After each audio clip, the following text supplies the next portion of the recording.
Buenas tardes. Hoy es el segundo encuentro de este ciclo de Alain Badiou, un día muy especial para él porque este 17 de enero 2023 él cumple 86 años. Este libro que comenzamos a dilucidar el encuentro anterior, vamos ahora por la segunda parte. Es la parte donde él se va a dedicar a hablar desde dos obras de Freud, Tótem y Tabú, y Moisés y la religión monoteísta, a mostrarnos una historia contada en tres partes, digamos en tres estadios. Sabemos que en la historia de las ideas siempre existió esta tentación, este interés por dividir la historia en sucesivas partes, episodios, capítulos. Aquí Badiou, dice Freud, a lo Hegel, decide contarnos la historia en tres capítulos. Tenemos muchos ejemplos, de hecho también hay pensadores que dicen en qué momento comenzó la modernidad, en qué momento empieza la denominada edad contemporánea, si hoy podemos seguir diciendo que el siglo XIX es contemporáneo o ya es, yo diría, extemporáneo. Pero lo cierto es que acá, en este texto en particular de Badiou, él dice, bueno, según Freud, la historia pasa por tres momentos, tres capítulos, tres estadios. El primero es el de la horda primitiva, que es el momento donde la tribu mata al jefe, porque el jefe, hoy diríamos, es alguien que concentra todo el poder, y como Badiou está en ese momento citando al psicoanálisis y en algún momento a Lacan, es quien concentra todo el goce, es quien tiene el poder absoluto sobre las mujeres. Y entonces, ante esa situación, los hijos no encuentran, o la tribu no encuentra otra salida más que asesinar al padre. Este asesinato es al padre real, es este primer momento, este primer capítulo. Él después va a decir, bueno, hay un segundo momento, que es el momento en el que se pasa a lo simbólico, es decir, donde una vez muerto el padre, el hijo va a tomar un lugar de sacrificio, un lugar de martirio sobre su cuerpo, ¿no? Él lo llama el de la sublimación del padre, porque ahí el padre real, al estar muerto, da lugar al padre simbólico, y ese padre simbólico es el Dios, o un Dios. Es ahí el comienzo del monoteísmo para Freud. Y un tercer momento es el momento del Hijo de Dios. Yo recuerdo cuando nos decían en la escuela que Jesús se había transformado en Cristo cuando estuvo en la cruz. Es decir, este es el Hijo que sufre, padece todo este camino, digamos, de sufrimiento físico y que es crucificado. Desde el momento de la crucifixión, aquí estamos frente al cristianismo. Es decir, que tenemos tres momentos. El primer momento, o el primer capítulo, como dice Badiou, siguiendo la obra de Freud, el de la horda primitiva que mata al padre real. El segundo momento, donde ante la muerte del padre real adviene el padre simbólico en la figura de un ser superior, en este caso Dios. Y un tercer momento, que es el momento del Hijo, y que es el Hijo de Dios sacrificado crucificado, pero recordemos que este hijo resucita.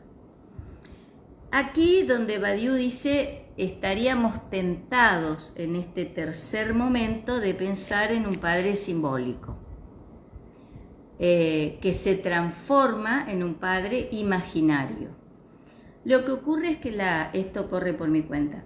La categoría de lo imaginario es posterior, sobre todo en el psicoanálisis, porque sabemos que lo imaginario es una construcción colectiva, es decir, tenemos un primer padre asesinado por esa horda primitiva, un segundo padre simbólico, que es Dios, y este tercer momento donde no se puede hablar en la teoría psicoanalítica freudiana de un padre imaginario, pero sí de un hijo de Dios, que es el momento de la ascesis, de la ascensión. En este punto, recordemos que el prisionero de la caverna de Platón también hace un movimiento de ascender, ¿no? Y siempre que hay una elevación, una ascensión, vamos hacia una instancia superior, que en el caso de Platón es la idea, y es lo que Badiou siempre va a retomar. Porque para Badiou, en la actualidad, en este momento, lo que predominan son cuerpos y lenguajes, pero no hay ideas. Son cuerpos sin ideas. Y lo digo en plural porque él lo que hace es reemplazar esta idea platónica, eterna, inmóvil, por, ya lo hemos dicho en el encuentro anterior, un platonismo de lo múltiple, es decir, cómo podemos pensar la multiplicidad de manera abstracta. Porque de hecho para Platón es la matemática la que nos abre la puerta a esta idea, que es una idea despojada de todo tipo de percepción sensible. Entonces aquí Badiou dice, no es una sola idea, sino que es una forma de pensar independientemente de la experiencia, diría Kant, o de manera abstracta, la multiplicidad. Pero aquí, siguiendo con el tema, Badiou habla de en ese momento, sus 4 hijos, sus 3 hijos y su hija, que él dice lo acercan a esta experiencia de ser padre, a esta relación entre el padre y el hijo, y él retoma lo que dice Platón, que la tarea principal del filósofo es hablarle a la juventud. Por eso él en todo este texto se pregunta, ¿cómo son los jóvenes hoy y las jóvenes? ¿Qué debiera decirles el filósofo o la filósofa? ¿Cómo se entablaría ahí un diálogo, un encuentro, hasta me atrevería a decir una cuestión mayéutica, como hacía Sócrates, con los jóvenes actualmente? Jóvenes devenidos en adolescentes y sujetos que quedaron a medio camino, quedaron en la individualidad, en ser individuos. Lamentablemente se confunde individuo con sujeto. Sabemos que son 2 concepciones antropológicas diferentes. El individuo es autorreferencial, digamos, se piensa a sí mismo, y en este momento se percibe a sí mismo. Ya hemos dicho en otros encuentros que el autoconocimiento, la autonomía, la autoconciencia fueron reemplazadas en la actualidad por la autopercepción. El individuo se autopercibe. Esto quiere decir que no se piensa a sí mismo como era el sujeto moderno, sino que se percibe a sí mismo. Se percibe hombre, se percibe mujer, se percibe joven, se percibe viejo, etc. Es decir, es toda una autopercepción donde el individuo no puede pasar a la instancia de sujeto. El sujeto, Badiou lo define como el fragmento local de una verdad. Fragmento no en el sentido posmoderno, sino en el sentido de que nuestra experiencia en el mundo, que va mucho más allá de la percepción del mundo,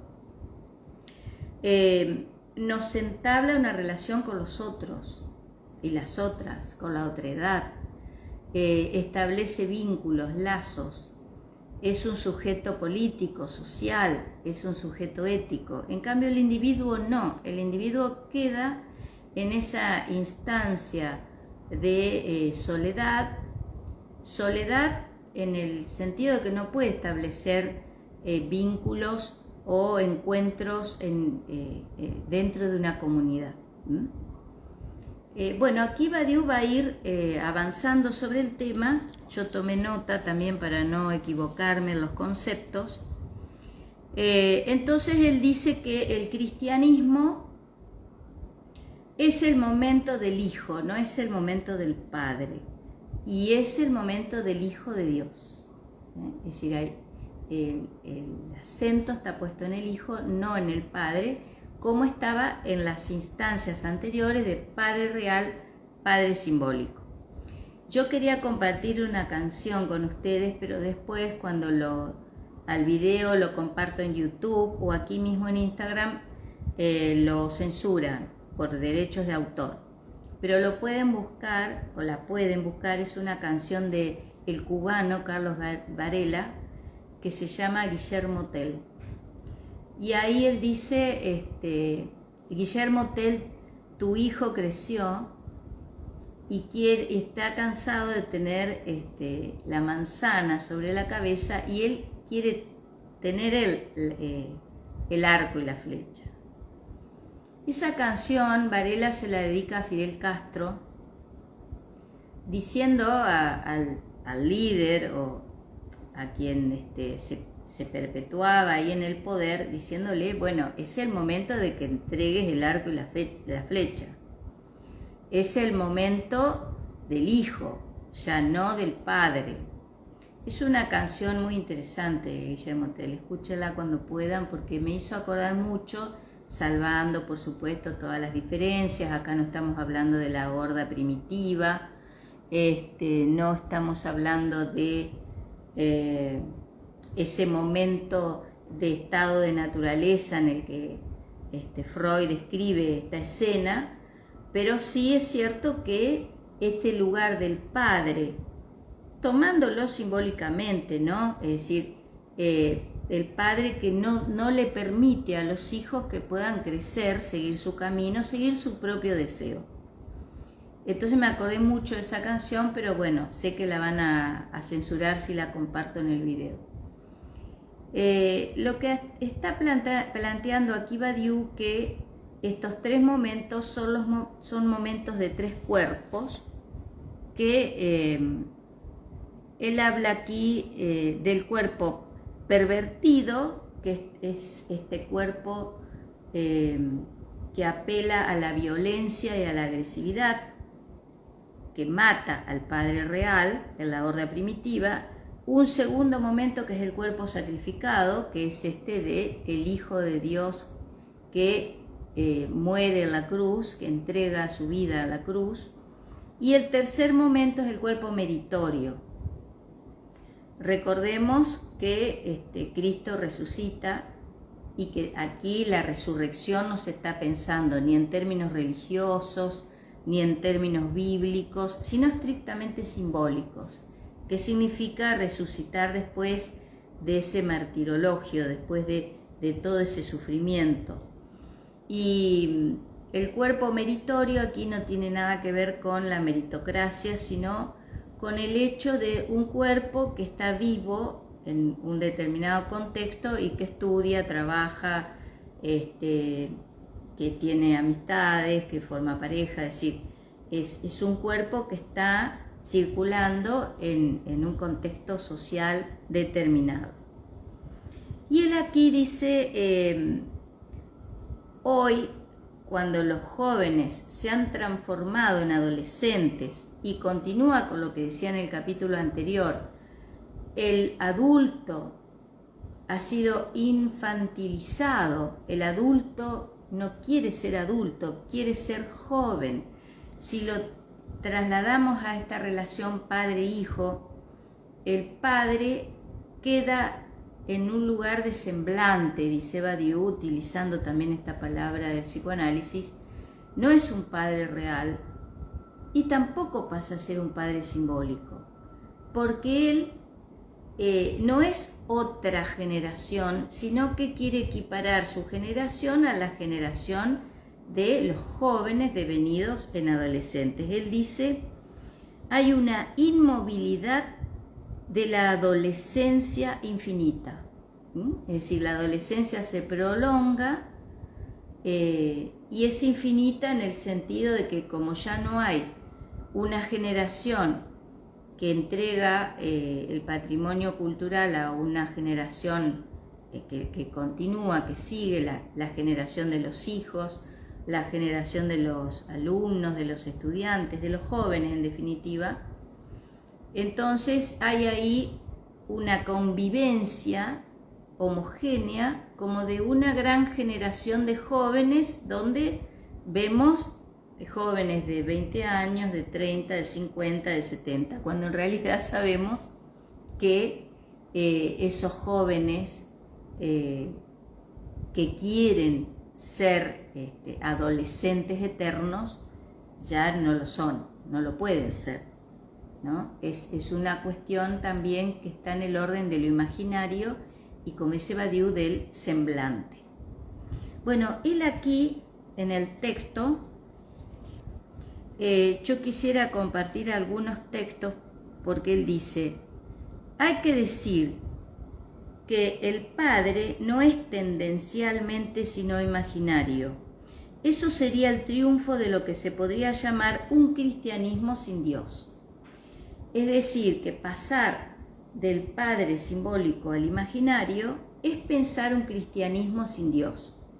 A mí me quedó bastante claro el hecho de, aunque yo no practico la religión, pero sí fui a un colegio católico desde jardín de infantes hasta 5º año, egresé ahí. La diferencia entre ser católico y ser cristiano.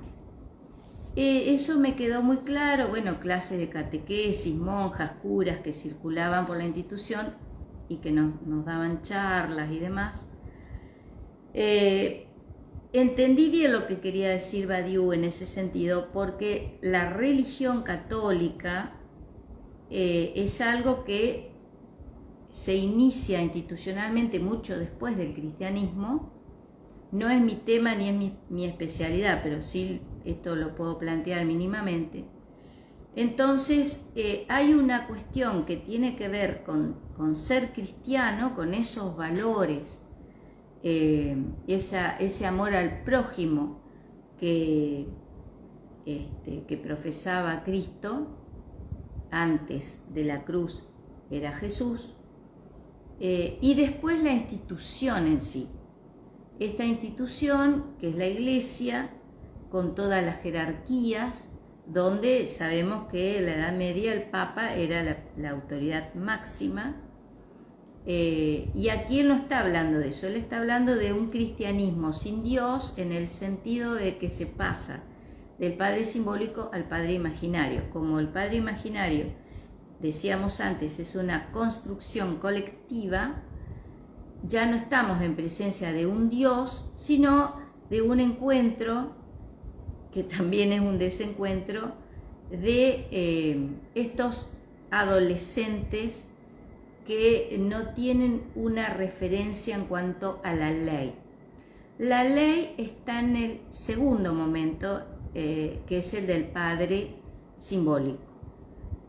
La ley es lo simbólico, es esto simbólico que a nosotros nos prohíbe. Freud dice que la ley importa más por lo que prohíbe que por lo que permite. Es decir, que la construcción, o yo lo voy a decir en términos psicoanalíticos, la constitución del sujeto ético tiene que ver con este apego a la ley, y este apego a la ley lo que significa es aceptar la prohibición, lo que no se debe hacer. Y esto es lo que queda trastocado, dislocado desde el momento en que ese padre simbólico es reemplazado por un padre imaginario, donde la figura central es el hijo, no el padre. Y esto se ve hoy con mucha claridad en cuanto a que ya no hay una referencia hacia cierta autoridad, hacia ciertos parámetros. Yo cité en el encuentro anterior, y hoy voy a hablar nuevamente del juicio a los que participaron en el asesinato a Fernando Báez Sosa. Yo sé que estos videos después los ven en otros países, por eso les digo, hablo en Argentina. Y en Argentina hace 3 años, en una ciudad balnearia, un grupo de jóvenes atacó a golpes a un solo joven y le dio muerte.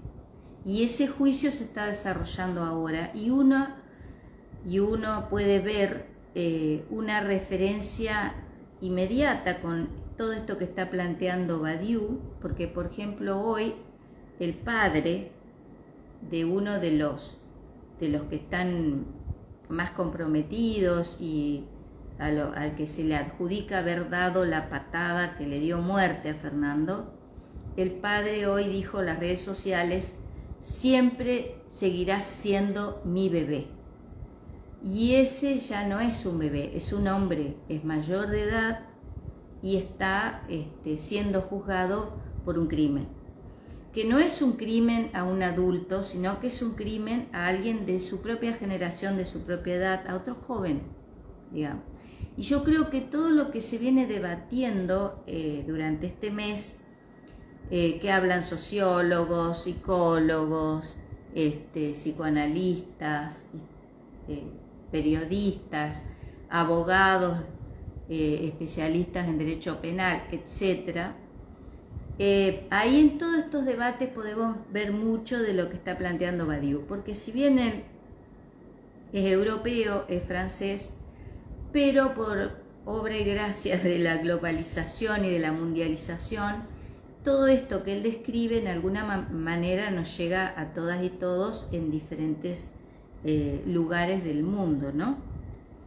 Entonces él dice: cristianismo porque el hijo es promovido como nuevo héroe de la aventura, la cual en la modernidad mercantil no es más que modo, consumo y representación, todos atributos naturales de la juventud, pero sin Dios, lo que significa sin un orden simbólico verdadero, porque si los hijos reinan, no es ya sino sobre un semblante. Esto que planteábamos hoy. O sea, siguiendo la obra de Freud, hay un padre real, podríamos decir despótico. Fíjense que despotés, que se traduce como pater al latín, es el déspota, es el padre que ejerce autoridad absoluta sobre sus hijos, que eso se traduce en el gobernante autoritario, tiránico, que ejerce una autoridad absoluta por sobre los súbditos. Por eso siempre es interesante ver la gran diferencia entre ser súbdito y ser ciudadano. Hay una serie de movimientos históricos ahí hacia la modernidad, donde no es lo mismo jurar en fidelidad a la reina o al rey que inscribirse en un registro civil, tener un documento nacional de identidad, tener una serie de documentación que hace que nosotros como ciudadanas o ciudadanos ejercemos derechos y somos representados también, en el caso de las repúblicas como la nuestra, somos representados por quienes elegimos para decidir por nosotros.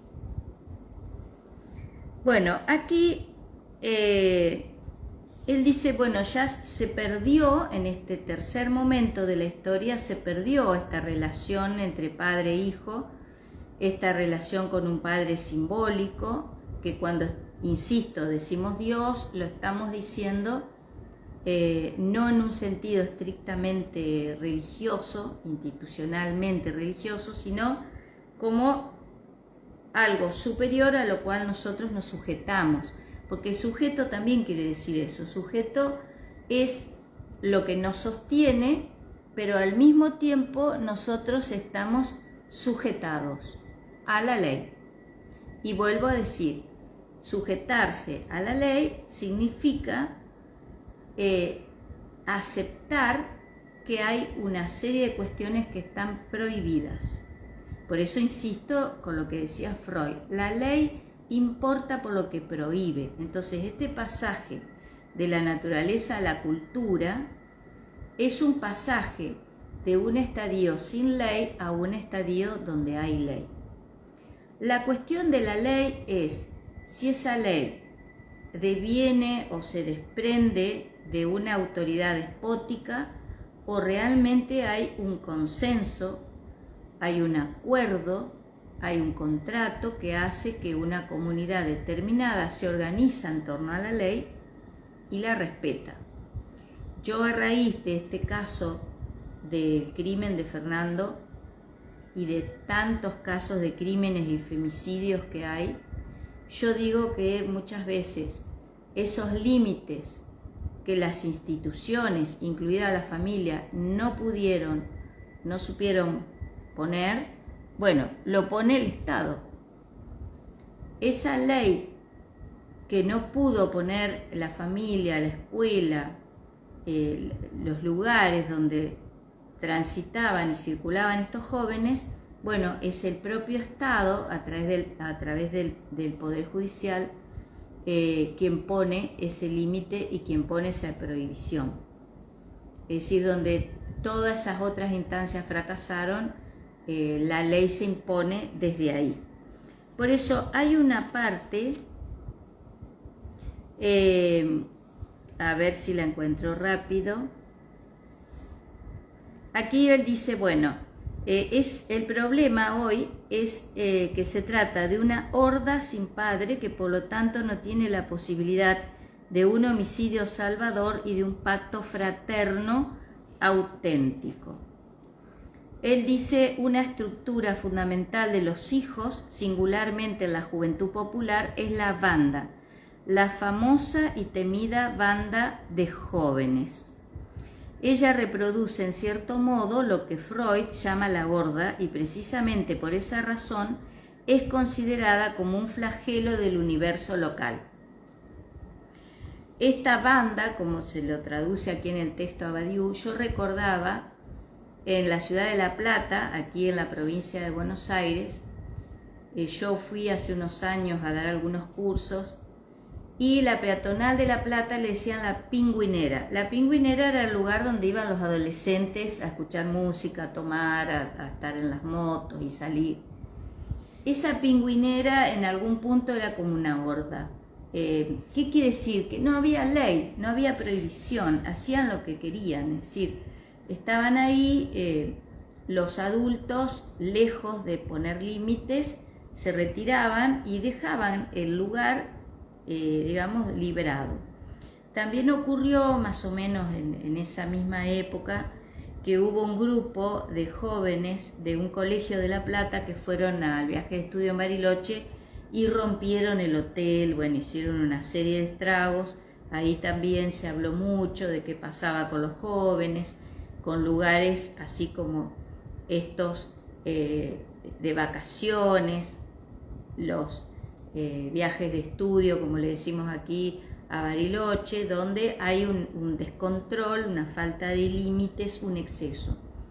Lo que plantea acá Badiou más adelante también es que hoy la ley ya no es esta ley del padre simbólico que marca la prohibición, sino que la ley es la ley del mercado. Y la ley del mercado, la ley de la circulación de mercancías, está pensada y destinada casi exclusivamente a los jóvenes. Es por eso que los adultos que no se autocomprenden como adultos y se autoperciben como eternos adolescentes, también están en ese entramado de la ley de mercado, donde todo el tiempo lo que nos define, lo que nos sostiene es lo que tenemos, lo que adquirimos. Y aquí dice, su consistencia radica, está hablando de la banda de jóvenes. En Estados Unidos muchos sociólogos hablan de las tribus de jóvenes, las tribus de adolescentes. Su consistencia radica no en un pacto firmado entre sus miembros en el acto por el cual su agresividad es vuelta contra el padre, sino en una separación mimética. La banda, esta parte, tiene sus propias normas, pero esa separación es también una identidad y una similitud, porque su postura es la circulación de los objetos de mercado. Similar al UPD tan nombrado, los padres chichis con los que los hijos vayan pasado de bebida a la escuela. Bueno, Alejandra lo plantea, ella que como docente y directora de una escuela lo ha vivido. Y yo lo dije en el encuentro anterior, hubo un momento donde ya la autoridad no la tenían los directores o directivos de las escuelas o los maestros o profesores, sino que de hecho yo fui testigo también de padres que presentaban acciones legales hacia docentes que los aplazaban en un examen o bueno, en algún momento desaparecieron chochos. Porque decía chichi, yo lo leí como estaba, chochos, contentos quiere decir. Hay también, miren, otro texto de Badiou, que lo podemos comentar en otro video, es La ética, ensayo sobre la conciencia del mal, donde Badiou dice que hoy el centro de las cuestiones de los derechos del hombre, de los derechos en general, pasa por la víctima. Entonces él dice que lo grave de esto es que la víctima no puede defenderse. O sea, la víctima está en un lugar de extrema vulnerabilidad e indefensión. Es decir, la víctima no está en el lugar del ciudadano que conoce sus derechos, que los reclama, que los ejerce, digamos que está en condiciones de accionar acerca de eso. Entonces la víctima siempre está en un plano de debilidad. Y hoy también lo podemos ver en el juicio por el crimen de Fernando Báez Sosa, que los padres de los imputados y los propios imputados se presentan como víctimas, que eso también ha generado una gran reacción. Y yo recuerdo otros juicios, incluso sobre femicidio, donde el victimario se presenta como víctima. Entonces todos terminan siendo víctimas. Y el gran problema aquí es que la víctima tampoco puede hacerse responsable y de hecho no es responsable. Entonces, ¿qué estamos buscando aquí? Estamos buscando los responsables. Estamos buscando quienes llevaron adelante el crimen. Entonces, que todos se presenten como víctimas también trae aparejada esta dificultad donde nadie se hace cargo de lo que está pasando. Por supuesto, están los fiscales, los defensores, los abogados de la parte querellante, los propios jueces que van a definir, creo que el 31 de enero, cuál va a ser la sentencia. Pero el problema acá es cuando alguien no puede asumir su responsabilidad en el hecho. Y lejos de ponerse en el lugar de los padres de la víctima, se presenta a sí misma o a sí mismo como una víctima. Perdí el trabajo, perdí la salud, mi hijo está preso, tiene esposas. mensajes de todo tipo y la desesperación también por saber que ya la promesa que le hizo en su momento el abogado defensor no se pudo concretar, que era la de declarar nulo ese juicio. Entonces, lo que está planteando Badiou es esto, es esta dificultad que tenemos. En primer lugar, el hecho de que coexisten a un mismo tiempo y en un mismo lugar diferentes generaciones. Antes el término generación tenía un peso muy importante. Recordemos en Argentina cuando se hablaba de la generación de 1880, por ejemplo, ¿no? Es decir, hay generaciones que marcan una historia. El hecho de pertenecer a un momento, ¿no? Ahora comienzo del siglo XXI, en qué momento estamos nosotras y nosotros, es decir, qué edad tenemos, cuándo nacimos, cuándo fuimos efectivamente jóvenes, jóvenes en el sentido de los adolescentes, ¿no?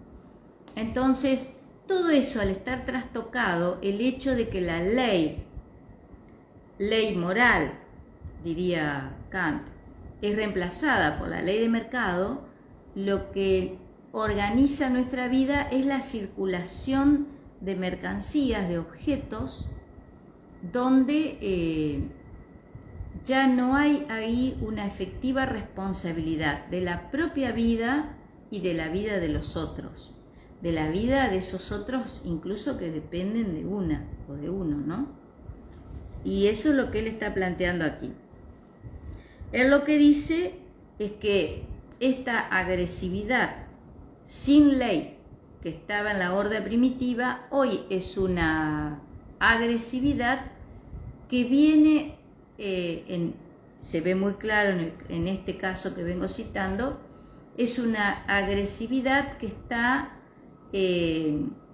sin ningún norte, sin ningún rumbo, es decir, no es una agresividad hacia una autoridad despótica, autoritaria, violenta, sino que es una agresividad que se aplica sin ningún tipo de ley. Es decir, esto que también cuentan los testigos, que este grupo de jóvenes, su diversión era salir a pegar y a pelearse, y ya tenían, como dicen, un modus operandi, donde siempre había una relación asimétrica y despareja. Era un grupo contra uno o dos que estaban en una situación de debilidad frente a ellos. Bueno, él dice aquí, ¿cuándo comienza la sumisión a la ley? Sumisión en el sentido de la obediencia a la ley. La ley es todo lo que tiene que ver con las normas, los reglamentos, desde el consorcio de un edificio, el reglamento que rige en una escuela, en una empresa, en una fábrica, es decir, ese conjunto de normativas donde nosotros sabemos que eso no se debe hacer, que eso no está permitido. Siempre yo cito las normas de tránsito porque es muy común ver cómo se desobedecen las normas de tránsito y no se tiene en cuenta de que nosotros ponemos en peligro la vida de otras personas ahí. Es decir, no es algo a lo cual desatender, al contrario, el hecho de vivir en comunidad, una comunidad organizada, una comunidad que respeta las normas, implica eso. Pero ¿qué ocurre ante yo no sé si la desaparición, pero ante el reemplazo de este padre simbólico por un padre imaginario, donde el individuo no puede devenir sujeto, sino que queda en ese lugar de la autopercepción individual, sin posibilidad de establecer vínculos y lazos responsables, porque no es lo mismo decir, bueno, hacemos una fiesta, nos juntamos un grupo, eso no es establecer vínculo. El vínculo tiene realmente que ver con un compromiso con los demás. Bueno, aquí él habla de que la tercera instancia o el tercer momento sería la reconciliación del hijo y el adulto, de los hijos y de los padres, del hijo y del padre. Y esto no puede hacerse sino por la infantilización del adulto. Es decir, que es una reconciliación en el sentido de los padres y los hijos ahora son compinches, son amigos, están en el mismo plano. Es decir, no hay ahí una diferenciación.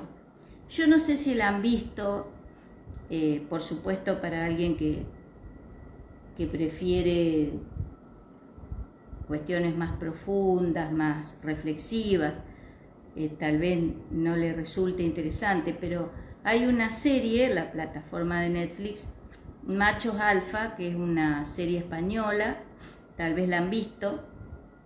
Por supuesto es una comedia, pero sí plantea toda esta cuestión de una serie de dificultades para organizar la familia, para establecer pareja, y en definitiva son establecer vínculos, ver dónde estamos parados, situados, esta cuestión de una serie de denominaciones que comienzan a aparecer en las culturas actuales, como los de heteroflexible. Entonces, este es un grupo de amigos que se encuentran con una serie de situaciones con los hijos, las hijas y las parejas, que es así realmente bastante compleja y posmoderna, diríamos. Hay uno de ellos que está separado de su mujer y la hija que vivía con la mamá decide irse a vivir con el padre y le busca parejas en Tinder. Bueno, ese es un buen ejemplo de lo que está planteando aquí Badiou. Ya no es la relación del hijo con el padre, la hija con el padre o con la madre, pero el padre es el que representa la ley, sino que, bueno, somos amigos, podemos hablar todo porque estamos en el mismo plano. Incluso la hija tiene hacia el padre algunos comentarios crueles porque dice: papá, con la edad que tenés y el físico que tenés ahora, no vas a encontrar mucha posibilidad de estar con mujeres o salir con mujeres. Bueno, lo que acá está planteando Badiou es que se sale de esta relación dialéctica. Sabemos que la dialéctica implica una contradicción, implica la convivencia de contrarios que tratan de resolver esas contradicciones, pero inmediatamente que se resuelven las contradicciones aparece nuevamente un movimiento dialéctico que es negación, afirmación a través de otra nueva negación. No vamos a entrar ahora en la dialéctica hegeliana, ni mucho menos, pero es cierto que los hijos tienen que separarse de los padres, tienen que emanciparse de los padres, porque en esa emancipación encuentran su propio camino, encuentran su propio deseo, que es el camino del adulto. En definitiva, para ser adulto hay que separarse de los padres. Sabemos qué estamos diciendo, separarse en cuanto a que ya los hijos no dependen de los padres. Y los hijos y las hijas deciden qué van a hacer con su vida, qué van a estudiar o cómo van a trabajar, con quién se van a relacionar. Es decir, son sus propias decisiones y aquí viene lo importante, son sus responsabilidades. Ser adulto es ser responsable, hacerse cargo de su propio proyecto de vida. Hay un texto de Sartre, El existencialismo es un humanismo, donde Sartre dice que están aquellos que siempre le echan la culpa a los otros de lo que les pasa. Si le echa la culpa a los padres, le echa la culpa a los profesores, porque no se pueden hacer cargo de lo que hacen y lo que deciden. Entonces aquí, donde no tenemos un lugar donde podamos diferenciar los jóvenes de los adultos, donde aparentemente son todos adolescentes, bueno, ahí la relación con la ley se pierde.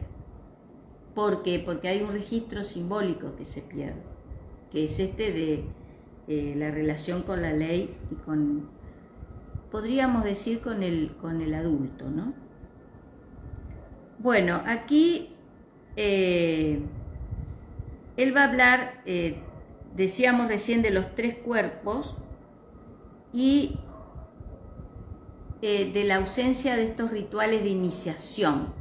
Los rituales de iniciación se pierden en la medida en que hay una adolescencia infinita, no hay un adulto. No hay un ritual de iniciación para transformarse en adulto, ¿no? Y él va a hablar de ese cuerpo pervertido. La perversión quiere decir desviación, cuando uno se desvía del trayecto que tiene que seguir, ¿no? Dice, se trata de asumir sobre su mismo cuerpo el estigma del fin de la dialéctica anterior. Se requiere entonces complacerse en una iniciación asimbólica. Esto que estábamos diciendo de que se pierde esta referencia del padre simbólico que es la ley. Interminable y vana que proyecta sobre los cuerpos la caducidad de la dialéctica. Es decir, donde ya no hay una contradicción. Perforar el cuerpo, drogarlo, embrutecerlo con sonidos violentos, tatuarlo, es la figura de un cuerpo que uno querría volver a subjetivo, hasta a subjetivable, un cuerpo expuesto y marcado que retendría en sí mismo la huella de la identidad imposible. Esto se emparenta superficialmente con la iniciación practicada en algunas sociedades tradicionales, pero hay un desplazamiento radical de su función, porque es una iniciación no al devenir fecundo de las mujeres o guerrero de los hombres, sino a la inmovilidad de la adolescencia infinita. ¿Qué está planteando él aquí? Bueno, por supuesto, la iniciación de las mujeres y los guerreros, eso tenía que ver con las diferentes culturas, donde la mujer se transformaba en adulta con la primera menstruación, y hay un ritual en distintas culturas que siempre marca ese pasaje, y el guerrero o el cazador, el hombre que sale a conseguir el sustento para la familia. Todo eso hoy se ve trastocado, pero se ve trastocado también por una cuestión de que nosotros no estamos viviendo en una selva donde hay que ir a buscar la comida, o construir nuestra casa con lo que encontramos alrededor. Es decir, tenemos sociedades mucho más sofisticadas, donde esas sociedades sofisticadas, también hay que decirlo, tenemos distintos espacios para los que tienen, los que no tienen, etc. Porque también Badiou habla en ese otro texto, en la ética, donde dice: hoy los antropólogos no van a otros continentes o a los países del tercer mundo, sino que van a los suburbios de la propia ciudad a encontrarse con los drogadictos, las personas en situación de calle, los inmigrantes, etc. Ahí está la otredad que van a investigar los antropólogos, los sociólogos en las sociedades actuales. Entonces, ahí cuando él habla de estos cuerpos, recordemos lo que decíamos al principio. Él dice, hoy tenemos cuerpos y lenguajes, pero no hay idea. Entonces, estos cuerpos que no encuentran una identidad, porque también las propias identidades se confunden, se disipan, entonces son cuerpos marcados voluntariamente. Por supuesto, él está hablando también de casos, digamos, más casos límites. Yo pensaba aquí, tenemos en nuestro país jóvenes que se han hecho cirugías estéticas para parecerse a Michael Jackson, para parecerse a Britney Spears, es decir, a eso se refiere él. Es decir, ante la ausencia de una identidad, y pensemos que cómo se forja una identidad, siempre en relación a un otro, donde nosotros nos diferenciamos. Si no tenemos un otro con quien diferenciarnos, tomar esa distancia, distinguirnos, ante esa ausencia de identidad hay un cuerpo y un lenguaje que nos marca, pero nos marca sobre un semblante, es decir, nos marca sobre algo que es inconsistente, dicho con palabras de Badiou, ¿no? Es inconsistente. Entonces, yo, si tengo 70 años, quiero parecer de 30, y si no tengo una identidad determinada como hombre o como mujer o como lo que fuere, voy y me quiero parecer a mi ídolo o a mi ídola, quien sea. Todas estas polémicas que circulan hoy, que por supuesto tienen que ver con cierta banalidad,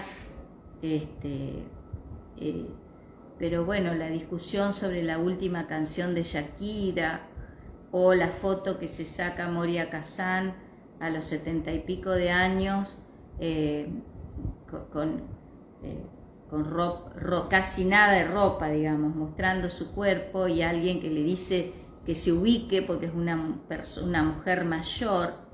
Y yo veía en distintos flyers y memes que circulan, que ojo, muchos los mandan convencidos, no es que lo mandan como una crítica, sino que lo mandan como diciendo cómo Moria Kazan se pone una bikini a los 76 años, que tiene panza, que tiene celulitis. Bueno, uno podría pasar una foto de Schwarzenegger, que fue Miss Universo, para mostrar cómo está hoy, y él tiene también, y todos y todas tenemos derecho a mostrar nuestros cuerpos. ¿Por qué hay cuerpos descartables? Hay cuerpos que ya no se usan, hay cuerpos que no se pueden mostrar.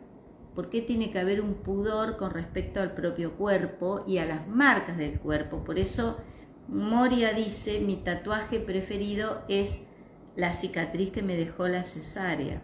¿Y por qué yo la voy a ocultar? Entonces hay una serie de cosas que están circulando y que conviven. Por eso yo les decía, más allá de que es una comedia y que, bueno, algunos colegas me dirán, bueno, eso es una pavada, pero esa serie Machos Alfa también muestra que en un momento uno de los protagonistas que se quedó sin trabajo, que la mujer es influencer, etc., él decide reivindicar al macho alfa, decide reivindicar la virilidad, volver atrás. Y ese volver atrás es lo que está diciendo Badiou aquí. Estos brotes de conservadores, de políticas conservadoras, de grupos de derecha, de extrema derecha en Europa, tiene que ver con un retorno a ese padre autoritario, despótico, esa ley que se impone a la fuerza, que es muy diferente a la ley de la reconciliación, a la ley del encuentro entre diferentes generaciones, donde los adultos nos preocupamos por dejar un legado a las generaciones que vienen, a los jóvenes, que no sea un legado de violencia, de agresividad, de desapego a la ley, sino que sea realmente lo que Badiou entiende por la verdadera vida, ¿no? Una vida con ideas, con pensamientos, con identidades, que por supuesto son identidades que se eligen, no son identidades impuestas, pero que esas identidades se respeten, que se consideren en el marco legal de un país o de una región, ¿no? La ley, por ejemplo, de matrimonio igualitario, que fue un poco la que dio un puntapié en nuestro país a una serie de marcos legales que se consiguieron con acción política, con decisión política de ciudadanas y ciudadanos. A eso él está, digamos, apuntando. No sé yo cómo voy con la hora acá, porque ya tengo que dejar. Bueno, un poco aquí el planteo que él hace es Incluso miren, habla del caso del servicio militar en Francia y cuando se quitó eso. Voy a terminar con esto y seguimos la semana que viene. Dice, el servicio militar se inscribía en la configuración dialéctica de la cual partí. Conservación disciplinada de la agresividad llevada hasta el derecho al homicidio, simbolismo represivo y sumisión integral. Reconciliación, por lo menos aparente, bajo el signo de los hijos de la patria. En la forma de una institución, como toda institución detestable y estúpida pero funcional, el servicio militar proponía una laicización de los procedimientos de filiación arcaicos.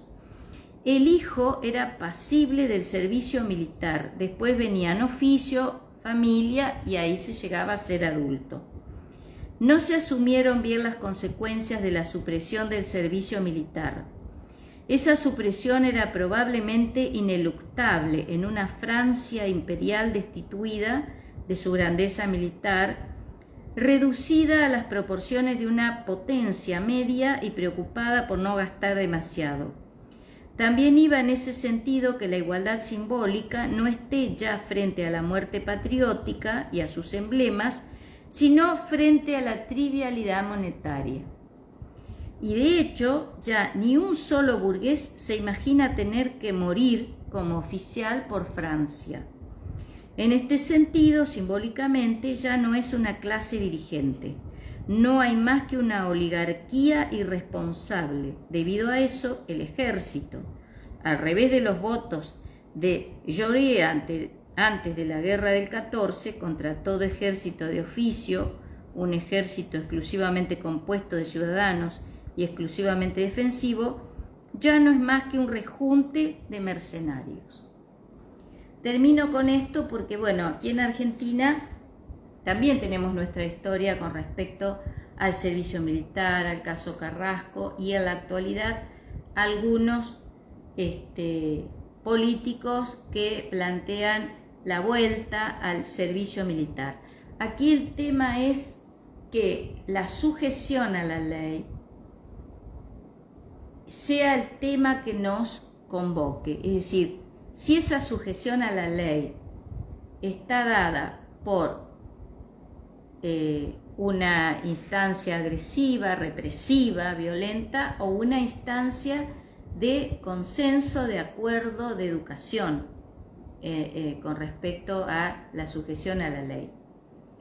Ese es el tema. Y la cuestión de la ausencia del padre, insisto, el padre simbólico, que por supuesto sí, en la familia es quien ejerce la figura paterna o la función paterna, diría el psicoanálisis, pero en términos sociales, culturales, ese padre simbólico que devenido en adolescente, que en realidad lo que hace es justificar los desmanes de los jóvenes y no poder asumir esta responsabilidad y esta diferencia generacional donde el adulto tiene que hacerse cargo, tiene que hacerse responsable y los jóvenes tienen que transformarse en adultos, tienen que convertirse en adultos. La cuestión no es la organización en sí, sino cómo nos organizamos. Bueno, nos encontramos la próxima semana. Después, si quieren hacerme llegar alguna inquietud, duda con respecto al tema, y seguimos hablando de estos textos de Alain Badiou y haciéndole un homenaje hoy particularmente el día de su cumpleaños. Nos vemos, un abrazo.